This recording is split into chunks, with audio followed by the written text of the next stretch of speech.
जय हिंद मेरे दोस्तों। आपका स्वागत है आपके अपने यूट्यूब चैनल प्रीतम अकादमी परिवार में और मैं हूं सूरज कुमार। तो कैसे हैं आप लोग? आई होप कि आप लोग अच्छे होंगे, स्वस्थ होंगे, साथ ही साथ पढ़ाई कर होंगे। तो जो आपका झारखंड पॉलिटेक्निक का जो 2024 में आपका एंट्रेंस एग्ज़ाम होने वाला है, यही 7 तारीख को आपका एग्ज़ाम है, कुछ दिन बाद, ठीक है। उसके लिए 20 मोस्ट इंपॉर्टेंट एमसीक्यू क्वेश्चंस लेकर आए हैं, जिसमें से 10 आपका, सबसे पहले मैं आपको 10 क्वेश्चंस फिजिक्स का कराऊंगा, उसके बाद में 10 क्वेश्चंस आपका केमिस्ट्री कराऊंगा, ठीक है। और ये सभी प्रश्न 2019 में आ चुके हैं, इसीलिए मैं बोलूँ आपका पीवाईक्यू का सेशन भी एक प्रकार से चल रहा है, प्रीवियस ईयर क्वेश्चंस, ठीक है। और ये प्रश्न मैं इसलिए करवा रहा हूँ 2019 का, क्योंकि भाई साहब किसी भी एंट्रेंस एग्जाम के लिए जो प्रीवियस ईयर के क्वेश्चंस होते हैं वो बहुत ही मोस्ट इंपॉर्टेंट होते हैं, ठीक है। हुबहू वही सब प्रश्न कई बार आ जाते हैं, ठीक है। और ये सभी प्रश्न अपने आप में मोस्ट प्रोबेबिलिटी लेकर आते हैं कि इस साल भी आएगा, इसीलिए मैं करवा रहा हूँ, वरना मैं क्यों करवाता, सीधा सीधी बात है, ठीक है। तो भाई साहब हम लोगों ने ये 2019 का जो सेट है, इसका हम लोगों ने 130 नंबर के क्वेश्चंस तक कर लिया था फिजिक्स का। अब चलिए हम लोग 131 से शुरू करेंगे, यहाँ से हम लोग 10 क्वेश्चंस करेंगे, ठीक है। जैसा कि हमारा 10-10 क्वेश्चन का टारगेट है आज, ठीक है।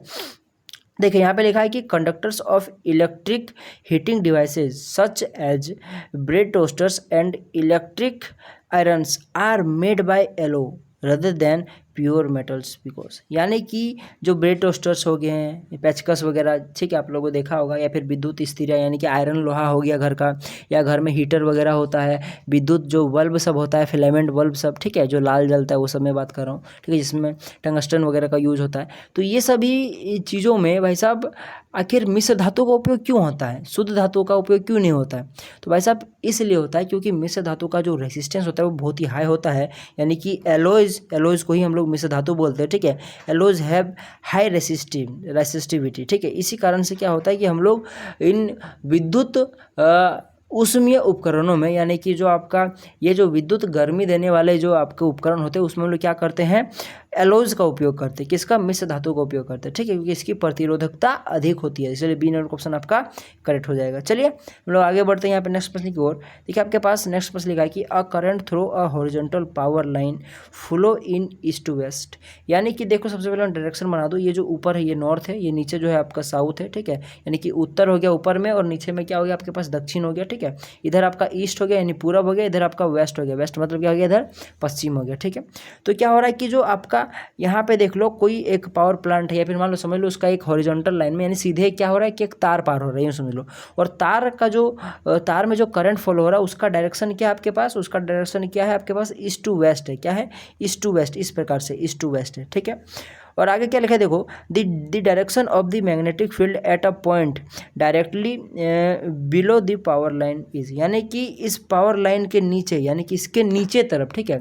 जैसे कि मैं बात करूँ कि बोलता है ना कि मैं पलंग के नीचे छुपा हूँ, उसी प्रकार से इस तार के नीचे की बात कर रहा हूँ मैं, ठीक है। नीचे तरफ कोई पॉइंट है, उस पॉइंट में मैग्नेटिक फील्ड का डायरेक्शन क्या होगा आपको पूछा ही है, ठीक है। यानी कि मैं बोलूँ तो हिंदी में इसको बोला जाता है चुंबक के क्षेत्र का दिशा किधर होगा, आपको पूछा है, ठीक है। तो भाई साहब सीधा सीधी याद रख लीजिएगा, यहाँ पे आप लोग क्या लगा लो, ये आप लोग दक्षिण हस्त अंगूठा का नियम, यानी कि मैं डायरेक्ट बोलूँ कि राइट थंब हैंड रूल लगा लो, ठीक है। तो इससे क्या पता चल जाएगा कि आप लोग देखोगे कि जैसे अंगूठा को आप लोग इधर रखोगे ईस्ट टू वेस्ट, यानी कि आप लोग पूर्व से पश्चिम की दिशा में रखोगे, तो देखो कि चारों उंगलियां जो होती है वो कुछ इस प्रकार से आपका रोटेट करेगी। किस प्रकार से रोटेट करेगी? इस प्रकार से, ठीक है, इस प्रकार से रोटेट करेगी, ठीक है। यानी कि इस जो आपका पॉइंट है, जिस पॉइंट की बात चल रही है यहाँ पे, ये नीचे वाला पॉइंट का, इसमें इस डायरेक्शन में फोर्स लगेगा। किस डायरेक्शन में? आपका नॉर्थ टू साउथ डायरेक्शन में फोर्स लगेगा, यानी कि उत्तर से दक्षिण दिशा में। इन नंबर का ऑप्शन करेक्ट हो जाएगा। और मैं एक बात बता दूं, ये जो क्वेश्चन है ये हूबहू आपका जो JCERT का जो बुक है आपका, उसका पेज नंबर 154 से लिया गया क्वेश्चन है, उदाहरण नंबर 13-10, मतलब एक चैप्टर का नाम है आपका विद्युत धारा के चुंबकीय प्रभाव, उसमें जाकर देख लीजिएगा, हूबहू क्वेश्चन आपको छाप दिया गया है, ठीक है। चलिए आगे बढ़ते हैं हम लोग नेक्स्ट प्रश्न की ओर। 133 नंबर में the magnetic field due to current carrying circular coil having a n turns in, यानी कि एन घुमा वाले विद्युत धारा वहन करने वाले गोलाकार कुंडली के कारण चुंबकीय क्षेत्र क्या होता है, वो एन टाइम बढ़ जाता है। एक घूर्णन में तो वो वो मान लो कि कॉइल को आप लोग एक बार घुमाते हो, ठीक है, कॉइल को बोले तार को एक बार चक्कर लगाते हो तो उसमें एक बार जितना मैग्नेटिक फील्ड निकलेगा वो एक बार का होगा, ठीक है। और इस प्रकार से अगर मान लो कि 3 बार घुमाते हो तो मैग्नेटिक फील्ड क्या हो जाएगा, उसको आपको 3 से मल्टीप्लाई करना पड़ेगा जितना आपका एक बार में होता है मैग्नेटिक फील्ड उससे, ठीक है। यानी कि अगर आप लोग का n घूर्णन है तो एक बार में जो मैग्नेटिक फील्ड होता है उसको आपको n बार से गुना करना पड़ेगा, यानी कि वो n टाइम्स हो जाता है। इसीलिए जो ऑप्शन नंबर आपके पास बी है यही करेक्ट हो जाएगा, n times as large as the produce by a single turn, ठीक है। चलिए आगे बढ़ते हैं नेक्स्ट प्रश्न की ओर। देखिए यहाँ पे क्या लिखा हुआ है, सो the strong magnetic field produced inside a solenoid can be used to magnetize a piece of magnetic materials like, यानी कि कुछ मैग्नेटिक मटेरियल जैसे कि सॉफ्ट आयरन हो गया, when placed inside the coil the magnet so form is called as, यानी कि सीधा सीधी पूछ रहा है कि परखनाली के अंदर उत्पादित मजबूत चुंबक के क्षेत्र का उपयोग कुंडली के अंदर रखे गए चुंबक की सामग्री जैसे नरम लोहे के टुकड़े को चुंबकित करने के लिए किया जाता है। जो चुंबक बनाता है उसे क्या कहते हैं। तो भाई साहब अगर आप लोग यहाँ देख रहे हो कि इलेक्ट्रिसिटी के थ्रू से जो नर्म लोहा को एक चुंबक में परिवर्तित किया जा रहा है, तो ये जो फिनोमेना होता है ये चुंबकीय, इसको हम लोग बोल सकते हैं वो जो नरम लोहा बनता है वो कौन सा चुंबक बनता है ये पूछा, तो वो विद्युत चुंबक बनता है, यानी कि इलेक्ट्रोमैग्नेटिक बनता है, वो इलेक्ट्रोमैग्नेट बनता है, ठीक है, इलेक्ट्रोमैग्नेट बनता है। इसलिए नंबर क्वेश्चन कट हो जाएगा, विद्युत चुंबक बनता है वो नर्म लोहा क्या बन जाएगा, विद्युत चुंबक बन जाएगा, ठीक है। नेक्स्ट प्रश्न को बढ़ते देखो, लिखा है कि the magnetic field inside a long straight solenoid carrying current, यानी कि मान लो इस प्रकार से कोई एक पाइप है, ये सॉलिनोइड को ही हम लोग पाइप समझ लो, इसके इस प्रकार से आपने इसके ऊपर तार लपेट दिया तो इस पाइप के अंदर में चुंबकीय क्या पूछा है आपका, मैग्नेटिक फील्ड, यानी कि चुंबकीय क्षेत्र कैसा होगा। तो किसी भी, अगर मान लो ये पाइप है आपका, इस पाइप के किसी भी जगह पे किसी भी बिंदु पर देख लो वो सेम रहेगा, यानी कि is the same at all point, यानी कि सभी बिंदुओं पर समान रहेगा, यानी विद्युत धारा वहन करने वाले लंबे सीधे परखनली के भीतर चुंबकीय क्षेत्र हर जगह पे समान होती है। डी नंबर ऑप्शन कट हो जाएगा।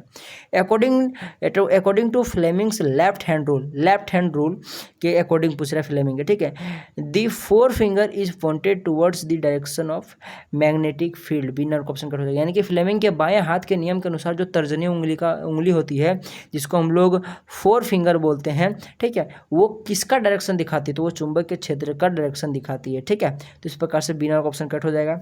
चलिए आगे बढ़ते हैं नेक्स्ट प्रश्न की ओर। लिखा है कि the device that detect the presence of a current in a circuit is, तो गैल्वेनोमीटर्स, ठीक है। अगर आपका छोटा से छोटा भी अगर करंट है ना तो आपका गैल्वेनोमीटर बता देगा, बड़ा से बड़ा करंट को भी बता देगा, परंतु अगर वोल्ट मीटर का उपयोग करोगे तो वो विद्युत को नहीं बता पाएगा अगर यदि एकदम लो वोल्टेज रहा तो। लेकिन लो वोल्टेज भी अगर थोड़ा सा भी अगर सर्किट में करंट है तो गैल्वेनोमीटर से पता लगाया जा सकता है। इसीलिए यहाँ क्वेश्चन लिखा है कि वह उपकरण जो किसी परिपथ में विद्युत की उपस्थिति का पता लगा सकता है वो क्या होता है, गैल्वेनोमीटर होता है, ठीक है। इसलिए हम लोग गैल्वेनोमीटर का उपयोग करते हैं क्योंकि ये छोटा छोटा करंट को पहचान सकता है इस कारण से। The basic phenomena of working of an electric generator, इस सबको पता है कि विद्युत जो जनित्र होता है वो विद्युत धारा के चुंबक के प्रेरण के सिद्धांत प्रकार करता है। तो देख लो यहाँ ऑप्शन में कहीं भी दिख नहीं रहा होगा क्योंकि उसका इंग्लिश लिखा हुआ है, इलेक्ट्रोमैग्नेटिक इंडक्शन को हम लोग बोलते हैं हिंदी में विद्युत चुंबकीय प्रेरण, ठीक है। तो यहाँ पे तो ऑप्शन में दिख नहीं रहा है, यहाँ पे इंग्लिश में लिखा है इलेक्ट्रोमैग्नेटिक इंडक्शन, इसलिए आप लोग इंग्लिश को याद जरूर कर लीजिएगा। चलिए नेक्स्ट प्रश्न की ओर बढ़ते हैं। The rectangular coil of copper wire is rotated in a magnetic field, ठीक है। कोई इस प्रकार से रेक्टेंगुलर कॉइल है, वो क्या हो रहा है कि मैग्नेटिक फील्ड में रोटेट कर रहा है। The direction of the induced current change once in each half revolution, यानी कि प्रत्येक 1/2 रिवोल्यूशन में, आधे रिवोल्यूशन में क्या होता है, करंट का डायरेक्शन चेंज होता है। यानी एक बार ऐसे जाएगा तो ऐसे जाएगा, एक बार ऐसे होगा करंट, एक बार ऐसे होगा, एक बार ऐसे होगा, एक बार ऐसे होगा, प्रत्येक हाफ घूर्णन में, ठीक है। यानी कि जैसे कि देख लो यहाँ पे हिंदी पढ़ा था, तांबे के तार का एक आयताकार कुंडल बोलो या कुंडली बोलो एक चुंबक के क्षेत्र में घुमाया जाता है।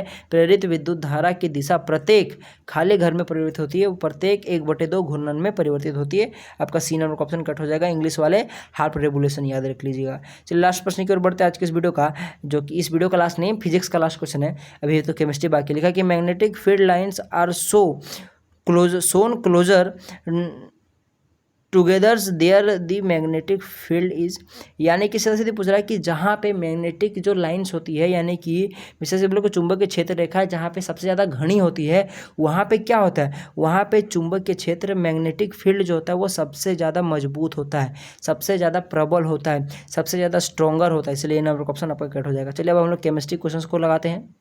इससे पहले वाला सेट में मैंने आपको केमिस्ट्री का इस 81 नंबर का प्रश्न को करा दिया था, इसको आप लोग कमेंट करके मुझे बताइए इसका आंसर मैंने क्या आपको बताया था, ठीक है।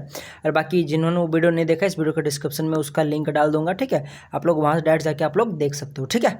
चलिए नेक्स्ट प्रश्न की ओर बढ़ते हैं। ये प्रश्न तो मैंने उसी वीडियो में करा दिया था, एक एक्स्ट्रा क्वेश्चन कराया था, ठीक है। देखो 82 नंबर पर लिखा है कि डैश, यानी कि खाली घर यहाँ पे आपको भरना है। Solution of acetic acid in water is called vinegar, ठीक है। तो भाई साहब इसमें बहुत सारे बुक में अलग अलग आपको देखने मिलेगा, बहुत जगह पे 3% और 4% देखने को मिलेगा, ठीक है। बहुत जगह पे आपको यहाँ पे 4 से 6% देखने को मिलता है, और यहाँ पे पॉलिटेक्निक में इसको 5 से 8% का बीच में इसको सही माना है, इसलिए आप लोग ए नंबर को ही ऑप्शन को मारिएगा, ठीक है। मैंने जब इस क्वेश्चन को मैंने कराया था तब मैंने उस टाइम पे आपको 3 से 4% बता दिया था, ठीक है। तो वो भी मैंने गलत नहीं बताया था, क्योंकि मैंने वो भी आपका JCERT बुक से ही देखकर बताया था, तो JCERT बुक को फर्स्ट प्रेफरेंस दिया जाता है, इसलिए मैंने वहाँ से बताया था। पर जब मैंने पॉलिटेक्निक का देखा तो उसने 5 से 8% मारा हुआ था, तो ये थोड़ा डिबेट वाला क्वेश्चन है, पर आप लोग क्या कीजिएगा 5 से 8% ही मारिएगा, ठीक है, याद रख लीजिए बात। चलिए आगे बढ़ते हैं, क्योंकि पॉलिटेक्निक यही वाला मानता है, तो अब मैं क्या कर सकता, क्योंकि हर बुक में अलग अलग देखने को मिला मुझे, ठीक है। नेट में भी मैंने देखा तो हर जगह पे अलग अलग देखा मैंने, ठीक है। दी मेटालिक, देखो क्या लिखा है कि दी मेल्टिंग, वही बोलो तो मैं मेटालिक कहाँ से आ गया यहाँ पे, the melting point of pure ethanoic acid is, यानी कि जो आपका परिशुद्ध यानी कि शुद्ध जो एथेनोइक एसिड होता है, ठीक है, उसका गलनांक क्या होता है, वो 290 केल्विन होता है, 290 केल्विन। डी नंबर का ऑप्शन करेक्ट हो जाएगा, ठीक है।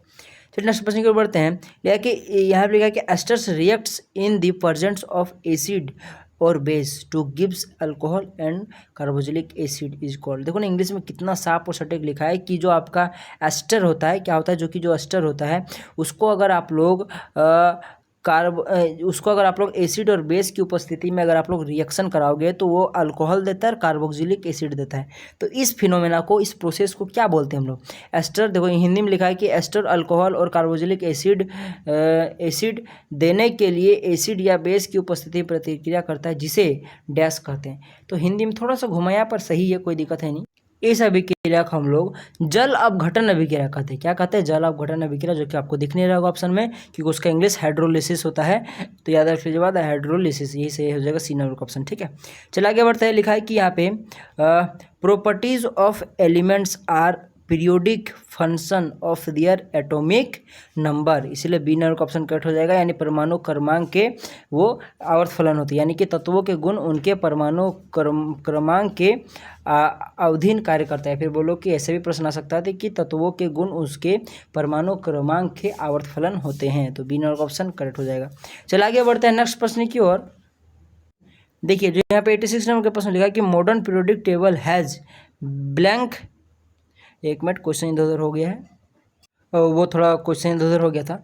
तो क्वेश्चन आपके पास 86 नंबर का, modern periodic table has blank periods, यानी कि मॉडर्न पीरियोडिक टेबल में यानी कि आधुनिक आवर्त सारणी में कितने आवर्त हैं, ठीक है। तो उसमें याद रख लीजिएगा 7 आवर्त है, 7 पीरियड्स हैं, और उसमें आपका 18 ग्रुप्स हैं, यानी कि 18 वर्ग हैं। याद रख लीजिए बात, वर्ग कितने हैं, ग्रुप्स कितने हैं 18, और आवर्त कितने हैं, पीरियड कितने हैं 7, ठीक है, याद रख लीजिए बात। चलिए आगे बढ़ते हैं।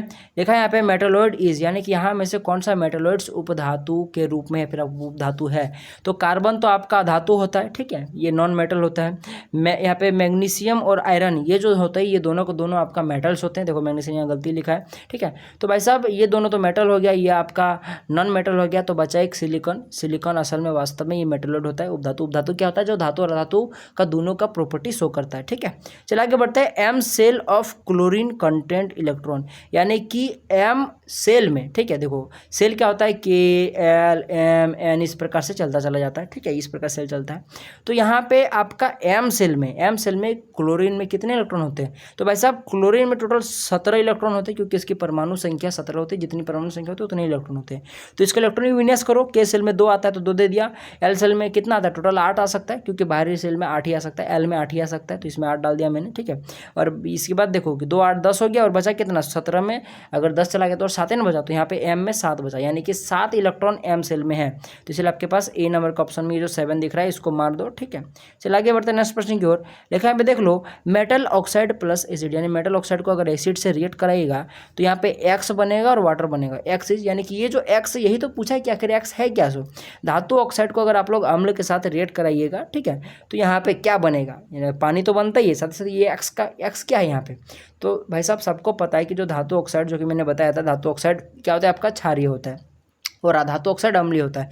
तो अधातु ऑक्साइड, अगर धातु ऑक्साइड आपका क्षारीय है तो क्षार अगर अम्ल के साथ अभिक्रिया करेगा, क्षार अगर एसिड अगर अम्ल के साथ अभिक्रिया करेगा, अगर बेस अगर एसिड के साथ अभिक्रिया करेगा तो क्या बनाएगा, वो आपका यहाँ पे लवण बनाता है और जल बनाता है। तो एक्स का वैल्यू क्या, एक्स का वैल्यू बोलो या फिर बोलो कि एक्स क्या हो जाएगा, लवण हो जाएगा, जो कि आपको ऑप्शन में कहाँ पे दिख रहा है, यहाँ पे ऑप्शन में आपके पास, यहाँ पे देख लो आपके पास साल्ट बनाएगा, ठीक है। तो डी नंबर का ऑप्शन क्या हो जाएगा, यहाँ नमक लिख दिया है, नमक लिखना यहाँ गलत है, यहाँ पे लवण लिखना चाहिए था, ठीक है।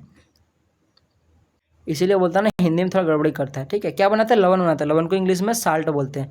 तो यहाँ पे थोड़ा सा तो मिस्टेक है भाई साहब, चलो कोई दिक्कत है नहीं। लिखा है यहाँ पे hydronium ion is, hydronium ion क्या होता है, देखो अगर आप लोग अगर H+ आयन में अगर जल को मिला दो या फिर जल में H+ आयन मिला दो तो वो हाइड्रोनियम आयन बनता है, यानी कि H3O+ बनता है, जो कि हाइड्रोनियम आयन होता है, जो कि आपके पास ऑप्शन नंबर आपको बी में चमक रहा होगा, ठीक है। तो इस प्रकार से हम लोगों ने 10 करके क्वेश्चन हम लोगों ने कवर कर लिया। अच्छा यहाँ पे ये भी क्वेश्चन, चलो एक एक्स्ट्रा क्वेश्चन कर लेता हूँ।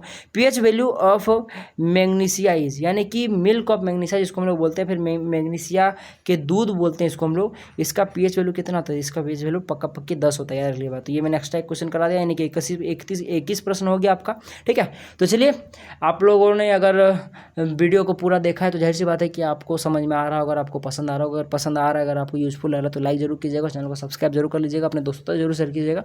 और भाई साहब एक ही चीज़ बोलूँगा, ठीक है, कि पढ़ो बढ़िया से, कुछ ही दिन बचा हुआ है, आपका सिलेक्शन हो जाएगा। कुछ हार्ड क्वेश्चन आता नहीं, मॉडरेट लेवल का क्वेश्चन आता है, बस थोड़ा सा घुमाता है, तो फंसोगे नहीं, फंसना नहीं आपको, ठीक है। फंसोगे कब नहीं, जब आप लोग अच्छा से पढ़ोगे, ठीक है। तो चलिए मिलेंगे अगले वीडियो में, तब तक के लिए जय हिंद, जय भारत और आपका दिन शुभ हो।